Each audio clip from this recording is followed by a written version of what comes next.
Hello আসসালামু আলাইকুম guys, তোমরা সবাই কেমন আছো? আশা করি তোমরা সবাই অনেক ভালো আছো।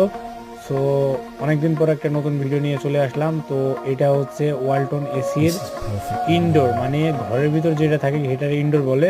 তো ওইটা কেমনে ফিটিং করবা, তো এই ভিডিও দেখলেই তোমরা বুঝতে পারতেছো কেমনে ফিটিং করতেছি এবং দেখতেই পারতেছো। তো দেখো কেমন করে করতেছি আমি।